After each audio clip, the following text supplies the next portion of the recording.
Then he brought me to the nave and measured the pilasters. On each side 6 cubits was the width of the pilasters.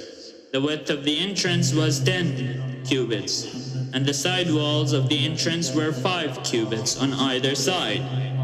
He measured the length of the nave, 40 cubits, and its width 20 cubits. Then he went into the inner room and measured the pilasters of the entrance, 2 cubits, and the width of the entrance 6 cubits, and the side walls of the entrance 7 cubits. He measured the depth of the room, 20 cubits, and its width 20 cubits, beyond the nave. And he said to me, "This is the most holy place."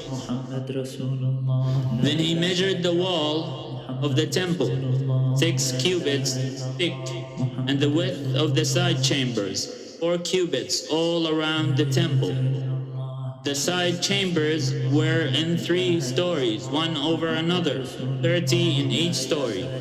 There were offsets all around the wall of the temple to serve as supporters for the side chambers,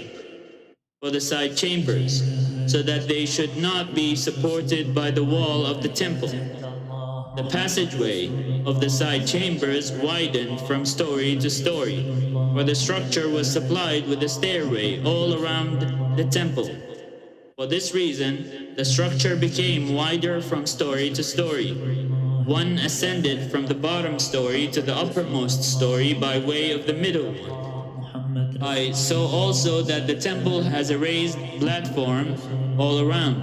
The foundations of the side chambers measured in full reed of 6 long cubits. The thickness of the outer wall of the side chambers was 5 cubits, and the free space between the side chambers of the temple and the chambers of the court was a width of 20 cubits all around the temple on every side. The side chambers opened onto the area left free, one door toward the north and another door toward the south, and the width of the part that was left free was 5 cubits all around. The building that was facing the temple yard on the west side was 70 cubits wide, and the wall of the building was 5 cubits thick all around, and its depth 90 cubits. Then he measured the temple, 100 cubits deep, and the yard and the building with its walls 100 cubits deep. Also the width of the east front of the temple and the yard 100 cubits. Then he measured the depth of the building facing the yard at the west, together with its galleries on either side, 100 cubits. The nave of the temple and the inner room and the outer vestibule were paneled, and all around, all 3 had windows with recessed frames. Facing the threshold, the temple was paneled with wood all around, from the floor up to the windows.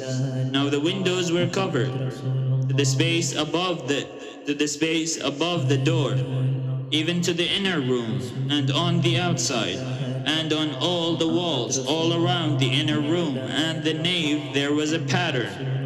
It was formed of cherubim and palm trees, a palm tree between cherub and cherub. Each cherub had 2 faces, a human face turned toward the palm tree on the one side, and the face of a young lion turned toward the palm tree on the other side. They were carved on the whole temple all around, from the floor to the area above the door. Cherubim and palm trees were carved on the wall. The doorposts of the nave were square. In front of the holy place was something resembling an altar of wood, 3 cubits high, 2 cubits long, and 2 cubits wide. Its corners, its base, and its walls were of wood. He said to me, "This is the table that stands before the Lord." The nave and the holy place had each a double door. The doors had 2 leaves apiece, 2 swinging leaves for each door. On the door of the nave were carved cherubim and palm trees. such as were carved on the walls. There was a canopy of wood in front of the vestibule outside.